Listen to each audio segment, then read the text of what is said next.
News में मैं हूं आपके साथ शिवानी। चले रुक करते हैं आज की बड़ी खबरों पर। गांव में क्या क्या समस्या है और जनता से क्या कहना चाहते हैं आप?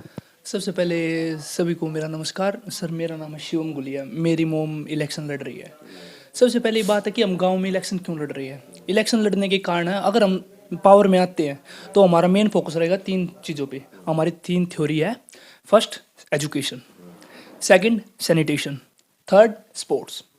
एजुकेशन में हम क्या क्या करेंगे, अगर जब हम बनते ही सबसे पहले हमारा फोकस होगा library, computer classes, steno, short hand. इसकी प्रॉब्लम्स क्या है, हम दिल्ली से नज़दीक है, झज्जर के बच्चे भी उत्तम नगर नजफगढ़ जाते हैं, वो हम अपने गांव में भी कर सकते हैं। और जब हम अपने गांव में करेंगे तो हमारा रेवेन्यू जनरेट होगा, और रेवेन्यू जो जनरेट होगा वो गांव की भलाई के लिए जाएगा। और जैसे हम लाइब्रेरी खोलते हैं जिसमें हमें एक लाइब्रेरी की जरूरत पड़ेगी, जो हमारे गांव का परफेक्ट बच्चा होगा हम उसको रोजगार भी देंगे, एम्प्लॉयमेंट। एजुकेशन में और हम करेंगे PDP classes, personality development classes, जिससे बच्चा अपनी पर्सनैलिटी को इन्हांस करेगा, अपने आप को जैसे ग्लोरीफाई करेगा बच्चा।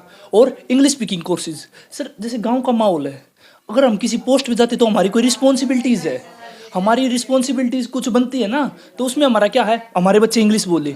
अब कुछ लड़के ऐसे हैं सर, कुछ इंसान जिनका बहुत ही गरीब परिवार के, बीपीएल में भी लोग हैं जिनकी 3-3 लड़कियां हैं, तो वे अपने बच्चों को प्राइवेट स्कूल्स में नहीं पढ़ा सकते। तो वो हमारी रिस्पॉन्सिबिलिटी बनती है, उन्होंने हमको वोट दिया है तो हम बच्चों को इंग्लिश से करवाएंगे, सब कुछ कराएंगे। Personality development classes, computer classes, और अपने बैचेस बनाएंगे, कम्पिटिटिव एग्जाम्स की तैयारी भी कराएंगे। जैसे अब हमारा गवर्नमेंट स्कूल आप जाके देखो, it is up to 10th standard. That is not acceptable sir. 10th के बाद बच्चे को पढ़ना पड़ता है। हमारे पास कोई व्हीकल नहीं है, जैसे अब हमारे गांव में कोई कॉलेज नहीं है, तो बादली में कॉलेज है, धीरपाल कॉलेज। अब गांव की लड़कियों को पैदल जाना पड़ता है वहाँ पर, लेकिन हम अपने पंचायत का ही व्हीकल कर सकते हैं। व्हीकल भाई ये टाइम रहेगा, इसमें सारे जाओ, ये हमारे बच्चों के लिए इन्हांस होगा। और हम जैसे एनएसएस होता है हमारा, नेशनल सर्विस को, जो एनएसएस होता है उसका काम क्या होता है, प्लांटेशन को देखना, सैनिटेशन को देखना। हम अपने गांव के बच्चों की कमेटी बनाएंगे, उनको हम आगे करेंगे कि भाई वे कुछ You want to educated every people, so you have any institute? Sir we will develop ना, we have only government school up to 10th classes. That is not acceptable, it is totally faulty sir. How can we, हमारे बच्चे sir, अब बच्चे 10th class के बाद कहाँ दूर नहीं जाना चाहते सर। उसके लिए इंस्टीट्यूट खोलोगे?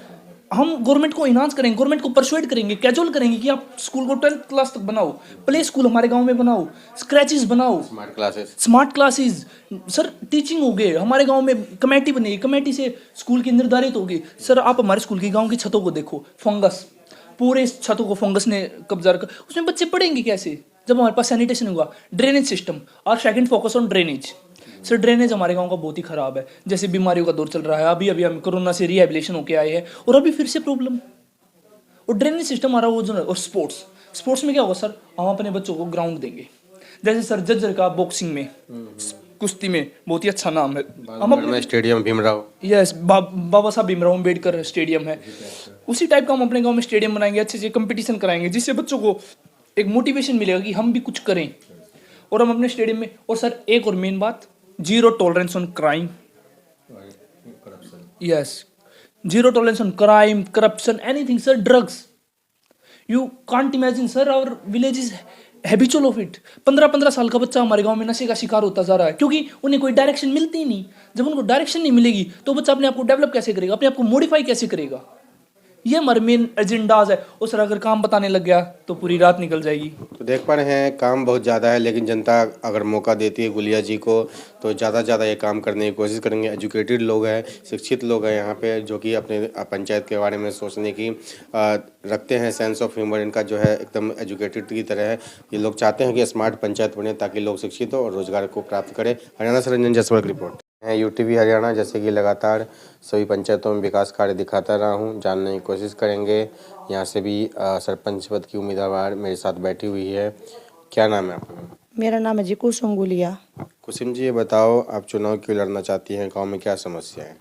देखो सर, मेरे गांव में बहुत ही समस्याएं है, जैसे पानी के निकासी की समस्या बहुत ज़्यादा है, और जगह जगह पर गंदगी के ढेर लगे हुए हैं, और बच्चों की पढ़ाई पर बिल्कुल भी ध्यान नहीं दिया जा रहा। और जो मेरे गांव का एक सबसे मेन चीज़ होती है गांव का मंदिर, उसका आप जाके व्यवहार देखो, हाल देखो क्या हो रहा है। और मैं अपने साफ सफाई पर और पढ़ाई पर ज़्यादा ध्यान देना चाहती हूँ। गांव में देख रहा हूँ स्वास्थ्य और शिक्षा जो है उसकी व्यवस्था बहुत ज़्यादा खराब है। कोई ढंग के गवर्नमेंट के हॉस्पिटल नहीं है, स्कूल में ढंग के बच्चे आते नहीं, पढ़ाई ढंग से नहीं होती है। हाँ जी, हमारे गांव में कोई हॉस्पिटल भी नहीं है, नहीं पशुओं का कोई चिकित्सालय है। और जी हमारे गांव में मतलब बहुत ही हालात खराब है, जनता बहुत ही दुखी है। खंभों पे देख रहा हूँ लाइटें वगैरह नहीं है, इसके अलावा डस्टबिन वगैरह नहीं है। नहीं जी, कूड़ेदान का तो मैंने सबसे पहले ही व्यवस्था करनी है।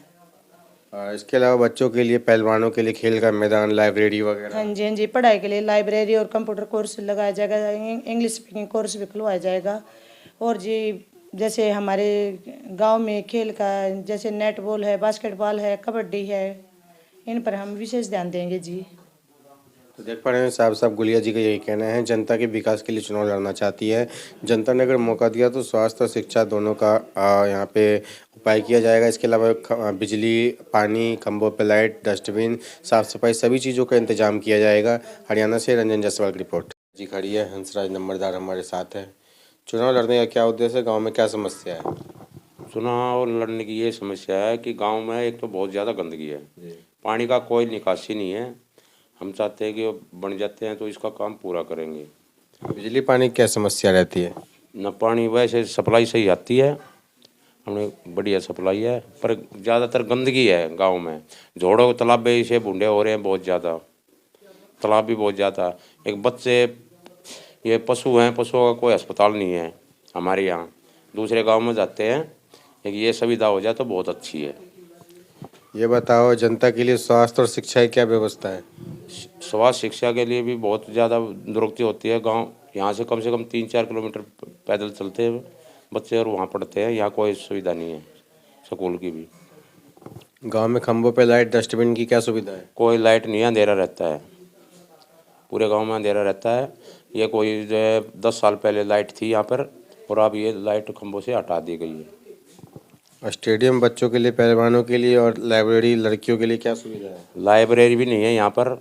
हम चाहते हैं कि आगे जो भी सरपंच बने लाइब्रेरी आवे बच्चों की, जो अच्छा बच्चे पढ़ लिख कर अच्छे ऊपर जाएं। और स्टेडियम भी गंदा हुआ पड़ा, वो भी कोई वो नहीं है। देख पा रहे हैं समस्या काफ़ी ज़्यादा है, लेकिन सभी समस्याओं का हल करना चाहते हैं नंबरदार जी और मैडम गुलिया जी। तो इनका साफ साफ कहना है कि अगर जनता ने मौका दिया सभी समस्याओं को ख़त्म किया जाएगा। बिल्कुल करेंगे ख़त्म। चुनाव चिन्ह क्या है? चुनाव चिन्ह में हमारा है जी साइकिल। साइकिल पर अगर दबाओगे तो नंबरदार जी गुलिया जी जीतेंगी और आप लोगों के लिए सेवा का काम करेगी। ये साफ साफ उनका कहना है। हरियाणा से रंजन की रिपोर्ट। मेरे साथ बस इतना ही। बाकी की तमाम खबरों के लिए देखते रहिए यू न्यूज़।